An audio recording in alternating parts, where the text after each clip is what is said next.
اعوذ باللہ من الشیطان الرجیم بسم اللہ الرحمن الرحیم وَمَكَرُوا وَمَكَرَ اللَّهُ۔ اب انہوں نے بھی چالیں چلی اور اللہ نے بھی چال چلی۔ وہ جو ان کے فریسی بیٹھے ہوئے تھے، علماء بیٹھے ہوئے تھے، وہ چالیں چل رہے تھے کسی طرح اس کو پکڑوائیں، کسی طرح، اس لیے کہ وہاں جو حکومت تھی وہ یہودیوں کی نہیں تھی۔ اگرچہ یہودی ایک بادشاہ تھا، پپٹ کنگ، جیسے کنگ فاروق ہوتے تھے مصر کے اندر، اصل حکومت انگریزوں کی تھی، لیکن کنگ فاروق بیٹھے ہوئے ہیں۔ اسی طرح کا وہ پپٹ کنگ تھا کہ جو یہودیوں میں سے تھا، اصل حکومت تھی رومیوں کی، اور رومی گورنر پائلیٹس پونٹس وہ وہاں پر موجود تھا۔ اور اس طرح کی کوئی کیپٹل پنشمنٹ جو ہے وہ یہودی خود نہیں دے سکتے تھے جب تک کہ وہ جو اصل گورنر ہے اس کی طرف سے اس کا حکم صادر نہ کیا جائے۔ لیکن ان کی مذہبی عدالتیں تھیں، اس میں بیٹھ کر یہ ان کے مفتی، ان کے فریسی، ان کے علماء بیٹھ کے فیصلے کرتے تھے، اور اگر وہ فیصلہ دے دیتے تھے تو ان فیصلوں کی ایگزیکیوشن جو ہے وہ پھر رومن گورنمنٹ کے تھرو، اور وہ ہوتی تھی اس کی جو تنفیذ جو ہے وہ پائلیٹس پونٹس کے ذریعے سے۔ لہذا ان کے ہاتھ بندھے ہوئے تھے۔ اب کسی طریقے سے پھنسوائیں اس کو، سوال الٹے سیدھے کرنے، ایسے سوال کرنے کہ وہ جواب دیں تو اس میں بغاوت کی بو آ جائے، تو کہیں دیکھو یہ رومیو یہ تمہارا باغی ہے۔ اس طرح کی وہ چالیں چل رہے تھے۔ وَمَكَرُوا وَمَكَرَ اللَّهُ، اللہ کی اپنی چال تھی۔ اب اللہ کی چال کیا تھی؟ اب اس کی تفصیل قرآن میں نہیں ہے، یعنی یہ کہ ان کے حواریین میں سے ہی ایک نے دھوکہ دیا اور حضرت مسیح علیہ السلام کو گرفتار کروایا۔ اب اس کے بعد اللہ تعالیٰ نے جو کچھ انجیل برنباس میں ہے، قرآن میں نہیں ہے، حدیث میں نہیں ہے، ہمارے اولین جو مفسرین ہیں ان کے ہاں بھی نہیں ہے، لیکن یہ انجیل برنباس، ایونجیلیم برنابے، جو پوپ کی لائبریری سے برآمد ہوئی ہے، اس کے اندر یہ تفصیل ہے کہ جس حواری نے آپ کو غداری کر کے پکڑوایا تھا، گرفتار کروایا تھا، اس کی شکل حضرت مسیح کی بدل دی اللہ نے، اور وہ پکڑا گیا، سولی وہ چڑھا ہے، اور حضرت مسیح پر وہ ہاتھ ڈال ہی نہیں سکے، بلکہ جس باغ میں آپ روپوش تھے، جیسے ایک کوٹھڑی سی بنی ہوئی تھی جس میں وہ آلات وغیرہ رکھ دیتے ہیں، اس باغ میں وہ روپوش تھے اور اس کوٹھڑی میں عبادت کر رہے تھے۔ باقی جو ان کے حواری ہیں 12 وہ باہر تھے۔ اس وقت وہ سٹک گیا، ایک شخص وہاں سے چپکے سے گیا کہ اب میں پکڑواؤں گا، اور جا کر جو ہے وہ سپاہیوں کو لے آیا، رات کے وقت نیلے لے کر آئے۔ اس نے کہا میں اندر جاؤں گا، جسے میں کہوں اے ہمارے استاد بس پکڑ لینا وہی مسیح ہے،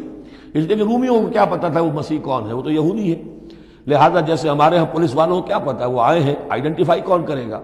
تو اس نے کہا کہ میں کہوں گا اے میرے آقا، میرے استاد بس پکڑ لینا۔ اب یہ جب اندر داخل ہوا تو جیسے ہی کمرے میں داخل ہوا، اس کوٹھڑی میں اس کی چھت پھٹی، 4 فرشتے نازل ہوئے، حضرت مسیح کو لے کر وہ چلے گئے، اور اس شخص کی شکل جو ہے وہ بدل دی گئی حضرت مسیح والی۔ اب یہ گھبرا کر باہر نکلا تو دوسرے حواریین جو تھے انہوں نے کہا اے ہمارے استاد، اور ادھر سے وہ سپاہی جو ہیں داخل ہو گئے، انہوں نے اسی کو قابو کیا، سولی وہ چڑھا ہے اصل میں، حضرت مسیح نہیں۔ لیکن یہ ساری تفاصیل جو ہیں یہ قرآن میں بھی نہیں ہے، حدیث میں بھی نہیں ہے۔ جب حدیث میں نہیں ہے، قرآن میں نہیں ہے، تو ہمارے مفسرین کے پاس بھی نہیں ہو سکتی تھی۔ لیکن یہ کہ یہ شہادت جو ہے یہ در حقیقت انہی کے گھر سے ہمیں ملی ہے، اور یہ پوری طریقے سے فٹ ان کرتی ہے، پوری طریقے سے قرآن کا جو بیان ہے اس میں یہ پوری طرح فٹ ہوتی ہے۔ وَمَكَرُوا وَمَكَرَ اللَّهُ، انہوں نے اپنی سی چالیں چلی، اللہ نے اپنی چال چلی، وَاللَّهُ خَيْرُ الْمَاكِرِينَ، اور اللہ تعالیٰ جو ہے وہ بہترین چال چلنے والا ہے۔ اِذْ قَالَ اللَّهُ يَا عِيسَىٰ إِنِّي مُتَوَفِّيكَ وَرَافِعُكَ إِلَيَّ، یاد کرو جب کہ اللہ نے عیسیٰ سے کہا عیسیٰ میں تمہیں اب لے جانے والا ہوں۔ یہ لفظ ہے کہ جس کو قادیانیوں نے اصل میں بہت بڑی بنیاد بنایا ہے اپنے غلط عقیدے کی، کہ وفات مسیح ہو چکی ہے۔ اس لفظ کو اچھی طرح سمجھ لیجئے، وفا کے معنی ہے پورا کرنا، وعدہ وفا کرو، وفا۔ اب اس سے جب کہا جائے کسی کو پورا دینا تو باب تفعیل میں آئے گا وفا یوفی توفیتاً، وہ ہم پڑھ چکے ہیں، ووفیت کل نفس فکیف اذا جاء، جب وہ دن آئے گا ووفیت کل نفس ما عملت، جو کچھ انہوں نے کیا ہوگا پورا پورا ان کو دے دیا جائے گا۔ یہ دیکھ لیجئے آیت نمبر 25، فَكَيْفَ إِذَا جَمَعْنَاهُمْ لِيَوْمٍ لَا رَيْبَ فِيهِ وَوُفِّيَتْ كُلُّ نَفْسٍ مَا كَسَبَتْ وَهُمْ لَا يُظْلَمُونَ، ہر ایک کو بھرپور پورا بدلہ اس کے اعمال کا دے دیا جائے گا۔ یہ ہے کسی کو پورا دینا، کسی سے پورا لے لینا، یہ باب تفاعل ہوگا، توفا یتوفا، کسی کو پورا لے لینا، تو پورا لے لیتا ہے اللہ تعالیٰ نے۔ یہ لفظ جو ہے پورا بتمام و کمال یہ گویا کہ منطبق ہوتا ہے حضرت مسیح پر کہ حضرت مسیح کو ان کے جسم اور جان سمیت اللہ لے گیا۔ ہم جب کہتے وفات پا گیا تو یہ ہے استعارتاً، جسم یہی رہ گیا، صرف جان گئی ہے۔ اور یہی لفظ قرآن میں آتا ہے نیند کے لیے بھی، اللہ یتوفی الانفس حین موتہا، اس لیے کہ نیند میں بھی یہ ہوتا ہے کہ خود شعوری نکل جاتی ہے انسان میں سے، اگرچہ زندہ ہے، اب اس کو اگر کوئی چیونٹی کاٹ رہی ہے تو جاگ جائے گا، لیکن ویسے اس کی خود شعوری ختم ہو چکی ہے، اور روح کا تعلق ہے خود شعوری کے ساتھ، تو نیند میں بھی اللہ تعالیٰ روح کو قبض کر لیتا ہے، اس کے لیے بھی توفی کا لفظ ہے۔ پھر جب انسان مرتا ہے تو روح اور جان دونوں چلی گئیں اور صرف جسم رہ گیا، یہ بھی توفی ہے۔ اور سب سے زیادہ مکمل توفی کیا ہے کہ اللہ تعالیٰ حضرت مسیح کو ان کے جسم، جان اور روح تینوں سمیت سموچے حضرت مسیح کو زندہ جو کا توں لے گیا۔ یہ ہے عقیدہ جو مسلمانوں کا ہے، اور جہاں تک لفظ کا تعلق ہے اس میں قطعاً کوئی بات جو ہے اس میں ایسی نہیں ہے کہ جس سے کوئی شخص دلیل پکڑ سکے، سوائے اس کے کہ ان لوگوں کو بہکانا آسان ہے جنہیں عربی زبان کی گرامر سے واقفیت نہیں، وہ ایک ہی وفات جانتے ہیں۔ وفات تین ہو گئی ہیں اضلوع قرآن جو میں نے آپ کو سمجھائی ہیں۔ اس قال اللہ یا عیسیٰ انی متوفی کا، میں تمہیں لے جاؤں گا، ورافعک الیہ، اور تمہیں اپنی طرف اٹھا لوں گا، ومطہرک من الذین کفروا، اور تمہیں پاک کر دوں گا ان لوگوں سے جنہوں نے تمہارے ساتھ کفر کیا ہے،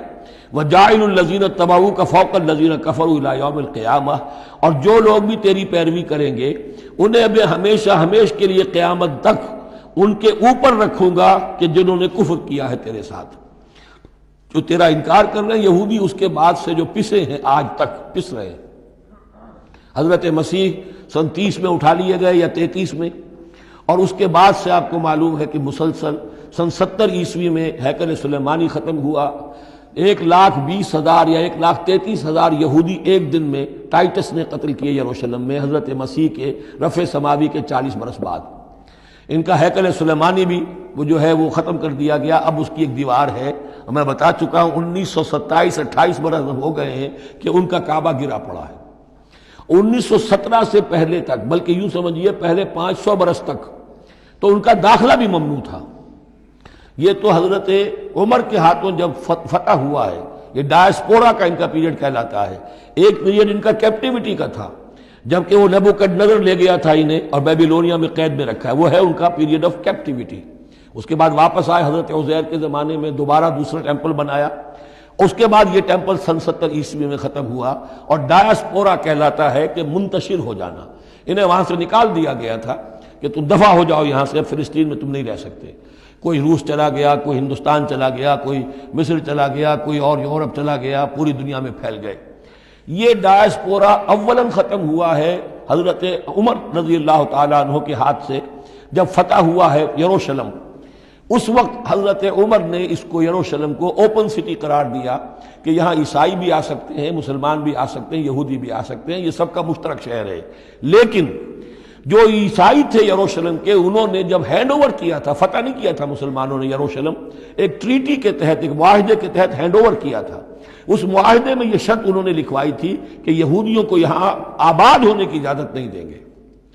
چنانچہ یہ اجازت تو ہو گئی حضرت عمر کے زمانے سے کہ آ سکتے ہیں، زیارت کر سکتے ہیں، لیکن یہاں رہ نہیں سکتے، پراپرٹی پرچیز نہیں کر سکتے، کوئی مکان نہیں بنا سکتے، سیٹل نہیں ہو سکتے۔ یہ رہا ہے جب تک کہ موجود رہی ہے اسلامی خلافت۔ ترکوں نے بھی اجازت نہیں دی، بڑی سے بڑی رشوتیں یہودیوں نے دینی چاہیے انہیں، اور در حقیقت خلافت کا خاتمہ جو کروایا یہودیوں نے وہ اس لیے کہ انہیں یہ نظر آتا تھا کہ اس خلافت کے ہوتے ہوئے ہمارے لیے ممکن نہیں رہے گا کہ ہم کسی طرح بھی فلسطین میں دوبارہ آباد ہو سکیں۔ لیکن پھر برطانیہ کے جو وزیر تھا بالفور، اس کے ذریعے سے انہوں نے بالفور ڈیکلریشن 1917 میں حاصل کیا ہے،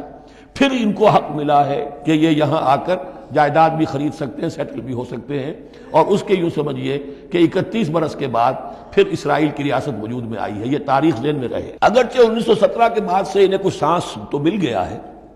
اب ایک طرح سے محسوس ہوتا ہے کہ دنیا میں بڑے اقتدار پر ہیں، مٹھی بھر ہیں، یہ زیادہ سے زیادہ 13-14 ملین ہے، 1.5 کروڑ سے بھی کم، لیکن پوری دنیا کی معیشت جو ہے اس کا بڑا حصہ ان کے کنٹرول میں ہے۔ لیکن پھر بھی یہ سب کچھ جو ہے وہ عیسائیوں کی سپورٹ کی وجہ سے ہے۔ اگر عیسائی ان کی مدد نہ کریں تو ان کا تو یوں سمجھیے کہ ٹکڑے اڑا کر رکھ دیں عرب ایک دن میں۔ لیکن اب پیچھے پوری امریکہ کی حکومت ہے، امریکہ کے حواریین ہیں، خاص طور پر west white Anglo Saxon Protestants, امریکہ اور برطانیہ، وہ تو گویا کہ ان کے در خرید ہیں ایک طرح سے، اور بھی جو ممالک ہیں عیسائی، اب یہ فتح کر چکے ہیں ان سب کو، عیسائیوں کے اوپر ان کا غلبہ ہے۔ اس لیے اب جو شکل ہے وہ بھی یہ ہے کہ ان کا وجود ہے یہی کہ عیسائی ہیں اوپر، اور یہ معنوی طور پر سازشی انداز میں انہیں کنٹرول کر رہے ہیں۔ اذ قال اللہ یا عیسیٰ انی متوفیک ورافعک الی ومطہرک من الذین کفروا وجاعل الذین اتبعوک فوق الذین کفروا الی یوم القیامہ ثم الی مرجعکم فاحکم بینکم فیما کنتم فیہ تختلفون۔ پھر تم سب جو ہے تمہارا لوٹنا میری ہی طرف ہے، اور پھر میں تمہیں بتا دوں گا اور فیصلہ کر دوں گا تمہارے مابین ان باتوں میں جن میں تم اختلاف کر رہے تھے۔